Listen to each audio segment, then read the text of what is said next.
Alright, for the last few months, I've been tracking updates about Comet 3i Atlas, as has everybody else, unless you've been living under a vacuum, in a vacuum, whatever you've been doing. I've got three things to raise, 3 points. Number one, I've looked at the publications on the comet and have analysed the data about the luminosity and colour of Comet 3i Atlas. Number two, I've noticed that music in the form of urban and contemporary rap music genres can be extracted from the dataset I was looking at. Number three, I started to write this music down using modern studio software, and well, here we are.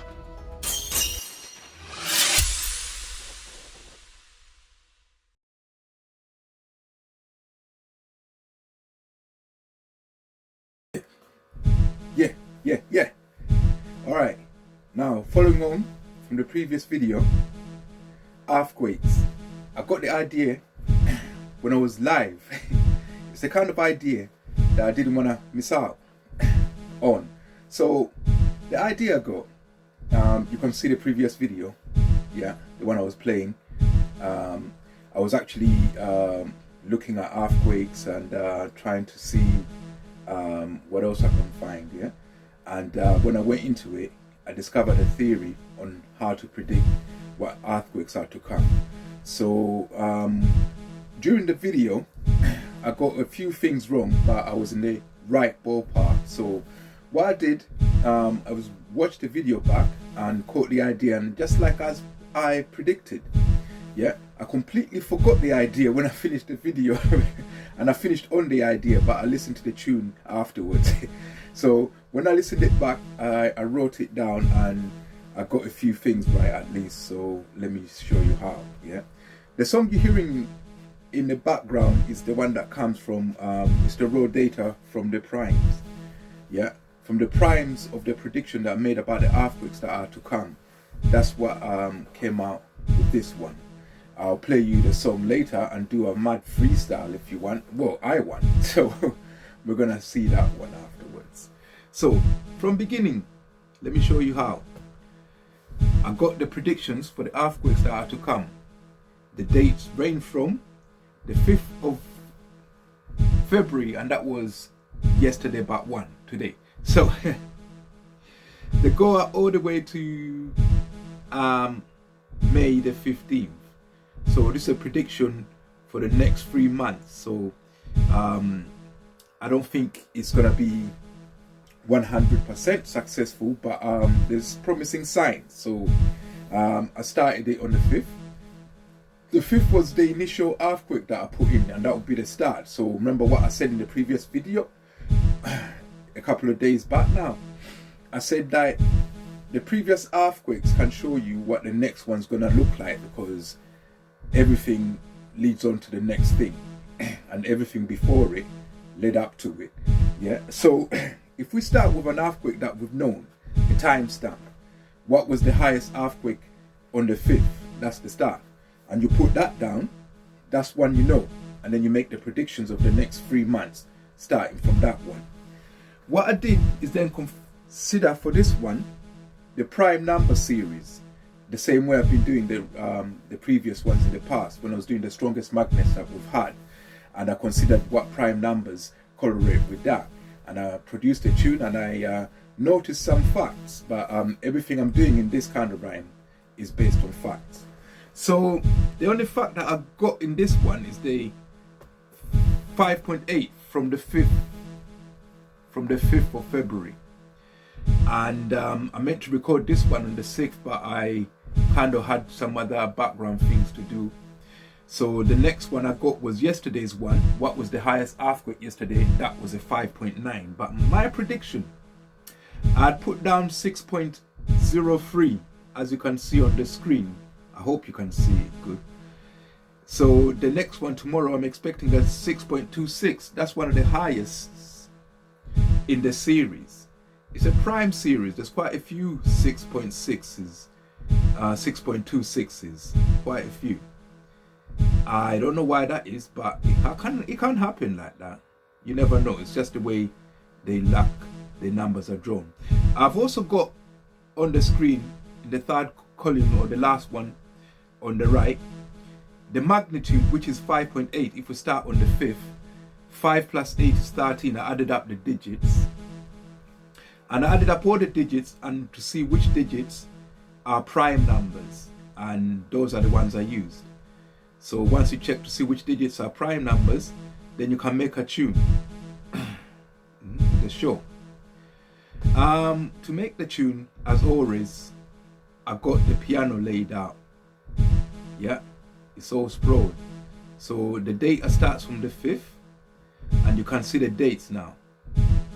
That's the 5th, 6th, 7th, 8th, 9th, 10th. No, it has been normalized. Because there's only 88 keys, and from February the 5th to May the 15th, that's way over 88 values. You have to normalize it, and I showed you how. Yeah, it's a factor of 0.88. So I won't be capturing the 9th when I make my predictions. But the predictions are there for you to look at. You see, I'll show you how. Yeah. So they produced two notes in terms of how to match it to primes. 2 notes is all I had to go with. Yeah. And just as a side note, the website I use to get my earthquake data is one of the best ones around. It's called the USGS survey, the United States Geographical Survey, I think it's called. Yeah, and they list all the earthquakes that happen in the world for up to, I think, 28 days. But I was just interested in what was the highest earthquake yesterday. Today is the 7th. So if we look at magnitude, and we see, oh, hang on, where do you do it? Let me see. Hold on.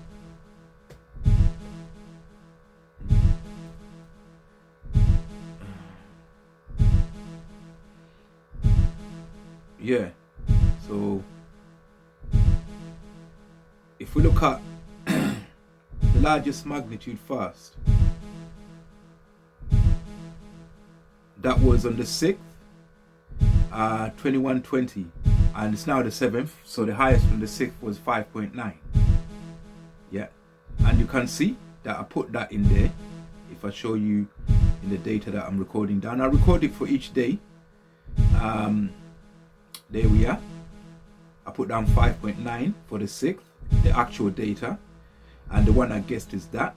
And you can see that I was not that far off it.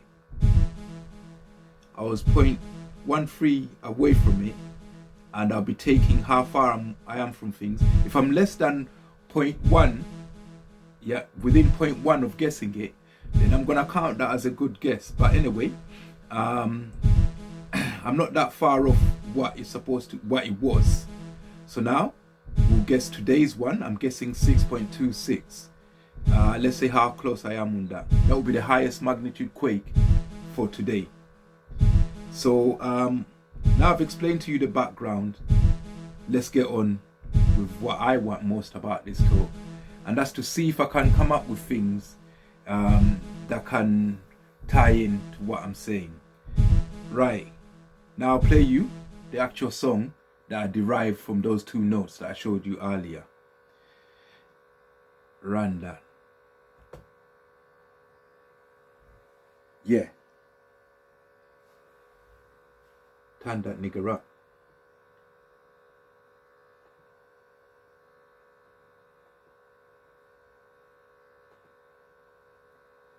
Yeah. And I have to rub shit out. Yeah. Wrong tune, actually. Wrong tune. Forget that one for now. That's the one.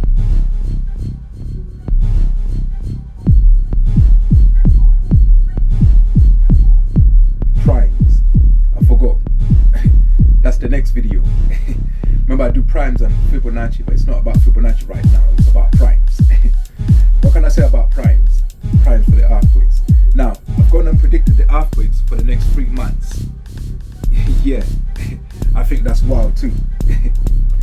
To validate my data, I had to check it against past data to see how close it is to that.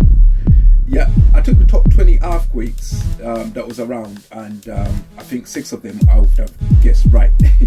Yeah, using this method, I would have guessed 6 out of 20 earthquakes I looked at. So that's a good return, and that was for data that was spread far apart. Yeah. But now, if you deal with just a day, yeah, that's a closer fit, and the longer it goes on, it's like training my rabbit or training a dragon that I got. Yeah, so I think I'm gonna be pretty accurate.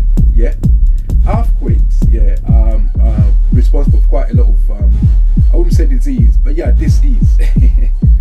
Earthquakes, they shake the ground and everything in it. Yeah, even microbes that live up in the swamp are shaked about in it. Yeah, so earthquakes can produce quite a lot of coronavirus, what do you call them, rhinoviruses that we get. Rhinoviruses, if it's a rhinovirus, that's something like a cold or a flu, yeah? But rhino, why do you call it rhino? Maybe rhino horn can help you with rhinoviruses, we don't know, but the Chinese have remedies that are alternative, if you like, I suppose. Yeah, this is true. You know what I was saying you about the way I write tune, yeah? Every time you, as an artist, yeah, go and use somebody else's beats, yeah, then you are doing them. Because when you're writing a beat, you're putting yourself in it. This is the beat that represents the way I am and the way I speak. If somebody else comes and spits on this, they'll be to get it right, to do it right, you got to do it like me. So that's why I make my own beats as well. I don't spit on other people's things. I don't even know how to imitate other people. I get it wrong. That's how new music came about. Even look at rock and roll. People trying to do blues music and they done it wrong. What came about was a beautiful sound that they call rock and roll. So even when you do it wrong, that could be something else. That's what it is, yeah? I'm not one of the normal people that predicts earthquakes. They use a different thing. They use actual data in a different way, but I only use a little bit. I'm trying to connect with the way we think, the way human beings is. Every time you look at a number, you resonate it into being. If you're looking at a prime, something special about them primes. You can't be dividing them into anything other than themselves and a number 1. So every time we look at a prime, something should be resonating. Because like if you look at the days, everybody, if you ask it what day is it today, it's the 7th of February. Yeah, 7 is a prime, so now you'll be looking at 7 all day.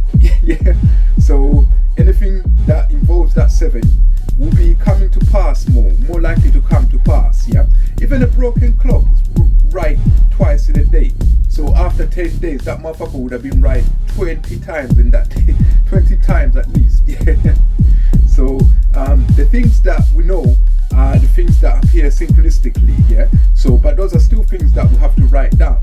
You'll be amazed at how many things in life are synchronistical.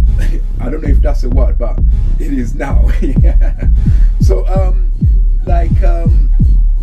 we're all here coincidentally with just synchronicity is what brought us here. Yeah. We could have been somewhere else, but I can't think of anywhere else where existence is, because that's what we need. Yeah.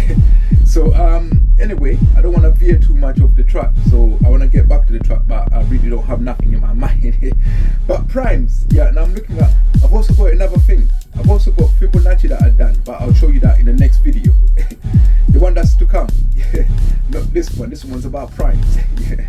The next video.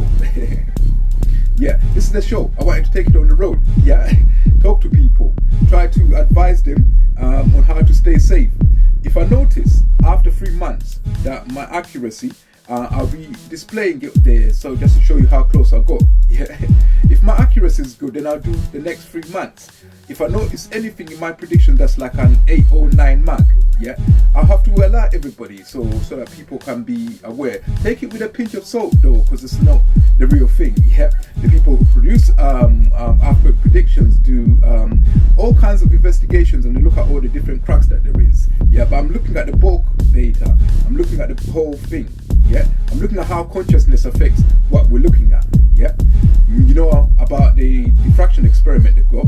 Yeah, they call it double slit, and every time you compare what nature is. Yeah, that's the best example analogy to use, because like in the double slip, it shows that just by looking at things you can alter them, you can alter the way that they behave. And looking at numbers, yeah, can alter the way things behave. Numbers are part of weights and measures, so that helps us get an idea of how intense things are. It's a difference, a potential. 5 is like 4 places away from 1, so if something's 5 times heavier than another, you can get what we mean by that. So if we see a number like that and we're starting off with 5.8 in that instance, yeah, then somebody would have looked at 5.8, yeah, and altered what the next one coming out of the double slit's gonna look like. So yeah, this is a spiritual take on the data that we get, rather than an intricate one where you're looking at everything. Yeah, because like I know for a fact, I know with a high degree of confidence, not really a high degree of confidence neither, we're talking about 20% accuracy here with a deviation. When I checked it against the 20 strongest ones, the deviation was about 0.2 0.25 or something like that, and the average was 0.4, you know, deviate from the actual data that actually happened. So what's going on? That's what I want to know. If we start to get rhinoviruses, then maybe the earth is being shaken in a weird way and we can't detect it. We can detect anything up to 1 heart, yeah. I think they can detect smaller ones, but that's really, really fine detection. Something that happens smaller than 1 heart will take a long time to complete a cycle. They say that to see what comes out of your mind, you have to be really far, yeah, because like your mind produces wavelengths that are really long. Wavelengths that are so long that you have to be miles away to spot the whole one. So another thing I looked at, somebody was talking about how they noticed that the sky should not be dark at night because there's so many stars around. And I said to myself, well, there's a quick, simple answer to that. It's not. It's just that we're not capable of seeing infrared, and most of it is infrared. Because if you look at the Hubble telescope, it doesn't see darkness. The Hubble telescope looks like it's all lit up.